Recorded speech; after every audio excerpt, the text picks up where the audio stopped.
आप देख रहे हैं मिल्लत टाइम्स और मैं हूं आपके साथ शम्स तबरेज़ कासमी। इलेक्शन 2019 की सीरीज़ में आज हम बातचीत कर रहे हैं मारूफ समाजी कारकुन और हाई कोर्ट के वकील जनाब शाहिद अली साहब से। शाहिद अली साहब दिल्ली के चांदनी चौक लोकसभा हलका से बीएसपी के टिकट पर इलेक्शन लड़ रहे हैं और ख़ास बात यह है कि दिल्ली में तने तनहा मुस्लिम उम्मीदवार है। किसी भी बड़ी पार्टी से अगर कोई और हो तो उसका हम नहीं कह सकते। शाहिद साहब, आप वकालत से डायरेक्ट इलेक्शन सियासत में आ गए, ऐसा क्यों? ये आप कह रहे हैं इस बात को डायरेक्ट सियासत में हम आ गए। आप देख रहे हैं हम पिछले 7 साल से तकरीबन तमाम जितने भी मुस्लिम कॉजेज़ के मुद्दे हैं और जो दलितों के मुद्दे हैं, हम लगातार उनको उठाते रहे हैं। ना सिर्फ उठाते रहे बल्कि उनके लिए हम लड़ाइयाँ लड़ रहे हैं। संसद के बाहर लड़ाइयाँ लड़ते हैं, जंतर मंतर पर लड़ाइयाँ लड़ते हैं, कोर्ट के अंदर लड़ाइयाँ लड़ते हैं, हाई कोर्ट और सुप्रीम कोर्ट के अंदर लड़ाइयाँ लड़ते हैं, लोअर कोर्ट्स में लड़ाइयाँ लड़ते हैं। हमारी तो 7 साल में शायद ही कोई दिन ऐसा गया होगा जब हम इन मुद्दों के लिए लड़ाइयाँ नहीं लड़ रहे हैं। हमने ये जाना इन लड़ाइयों को लड़ते लड़ते कि हमारी बात कोई नहीं सुनता है, क्योंकि कमज़ोर की बात कोई सुनता नहीं है। और कमज़ोर की बात कोई इसलिए नहीं सुनता कि उन्हें पता है कि कमज़ोर है क्या कर लेगा। दूसरी बात यह है कि जब तक पार्लियामेंट के अंदर हमारी बात नहीं सुनी जाएगी, जब तक किसी भी हमारे मुद्दे का असली हल नहीं होगा। तो जब पार्लियामेंट के अंदर बात हमने करनी है तो फिर पार्लियामेंट का आपको इलेक्शन भी लड़ना। तो आप किन मुद्दों पर इलेक्शन लड़ रहे हैं? आप ज़्यादातर औकाफ पे काम करते रहे हैं, इसके अलावा जो मुसलमानों पर, माइनॉरिटीज़ पर जुल्म ज़्यादती होती है उसको भी आप कंटिन्यू उठाते रहे, हम सब जानते हैं। तो इस इलेक्शन में आपका मेन मुद्दा क्या है? हमारा मेन मुद्दा है कि मुस्लिम मुद्दों की जो भी इश्यूज़ हैं, चाहे वो औकाफ का इशू हो या दूसरे इशू हों या मूव लिंचिंग की बातें हों, जब तक ये इशू पार्लियामेंट में नहीं उठेंगे इनका कोई समाधान नहीं होगा। और पार्लियामेंट में ये इशू उठेंगे कैसे? जब कोई भी पॉलिटिकल पार्टी सिवाय बीएसपी के दिल्ली में किसी ने भी किसी मुसलमान को टिकट नहीं दिया है। जब किसी को टिकट ही नहीं दिया है तो इलेक्शन जीतेंगे कैसे? और जब इलेक्शन नहीं जीतेंगे तो पार्लियामेंट में बात कैसे होगी? चाहे वो फिर लाल मस्जिद पे कब्ज़े का मामला हो या दिल्ली में 300 वक्फ प्रॉपर्टियों पे कब्ज़े का मामला हो या जो 990 वक्फ प्रॉपर्टी हमने खाली करवाई हैं उनका मामला हो। बहुत सारे मामले हैं। अगर मैं मामलों की बात करूं तो सुबह से लेकर शाम हो जाएगी। चाहे वो औरंगज़ेब रोड के नाम को बदलने का मामला हो या IAS IPS के एग्ज़ाम से अरबी और फ़ारसी को हटाने का मामला हो, बहुत सारे मामले हैं। मैं ये मानता हूँ कि जब तक ये मामले पार्लियामेंट में नहीं उठेंगे कोई समाधान नहीं हो सकता। इन मामलों को पार्लियामेंट में उठाने के लिए हमें पार्लियामेंट का रुख करना ही होगा। इसलिए हम अपने आवाम के सामने इस बात को लेके जा रहे हैं। अब चांदनी चौक लोकसभा से इलेक्शन लड़ रहे हैं और चांदनी चौक या पूरे दिल्ली में 3 बड़ी पार्टियां हैं, कांग्रेस, बीजेपी और आम आदमी पार्टी। इन तीनों के कैंडिडेट भी वहाँ मौजूद है। तो चौथे नंबर पर या एक चौथी बड़ी पार्टी से आप हैं, तो आप उनका मुकाबला कैसे करेंगे? उनका पहले से वोट फीसद पर कब्जा है। देखिए, ये तीनों पार्टियाँ छलावा पार्टी हैं। ये लोगों को छलने का काम करती हैं।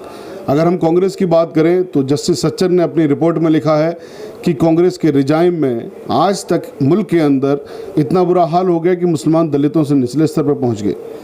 सन 1950 में ही मुसलमानों का रिजर्वेशन धर्म के आधार पर ख़त्म कर दिया इसी कांग्रेस पार्टी ने।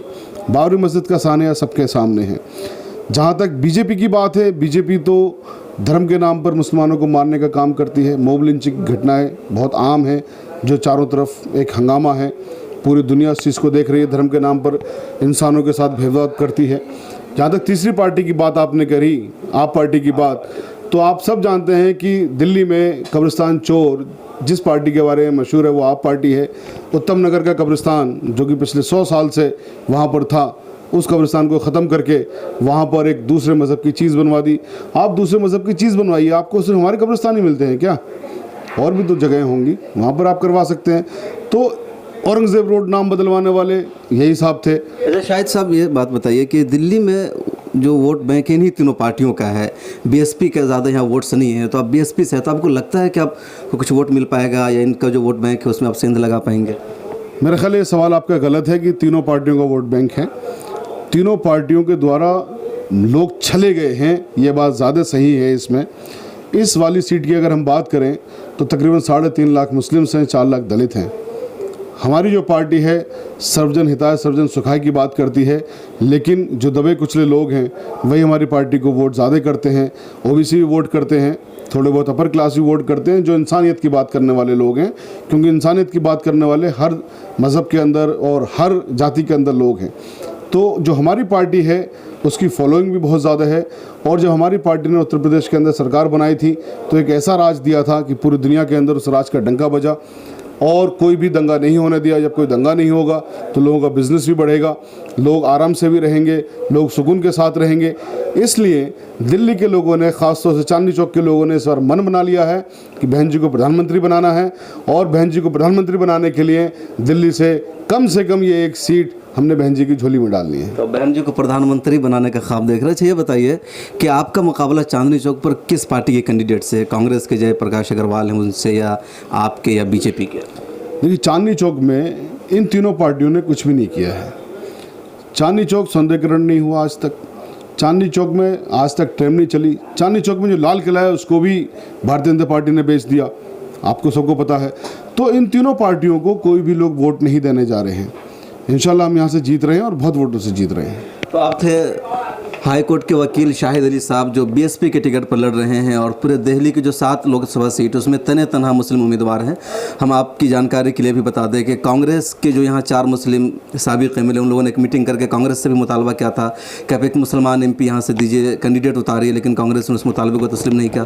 तो ऐसे में शाहिद अली की दावेदारी कर रहे हैं कि हमारी दावेदारी मजबूत है, हमारे पास मुस्लिम वोट है, दलित वोट है और चांदनी चौक पर किसी भी पार्टी ने काम नहीं किया है। 12 मई को दिल्ली में वोटिंग है, 23 मई को नतीजा आ जाएगा, किसकी जीत होती है, किसकी हार होती है। मिलत टाइम्स की वीडियोस देखने के लिए यहाँ क्लिक करके सब्सक्राइब करें और हाँ, बेल आइकन जरूर दबाएं। अगर फेसबुक पर देख रहे हैं तो पेज लाइक करें। ताज़ा तरीन खबरों और मज़ामीन के लिए विजिट करें हमारी वेबसाइट www.millettimes.com। हमारी ये वेबसाइट उर्दू, हिंदी, इंग्लिश तीनों लैंग्वेज में मौजूद है।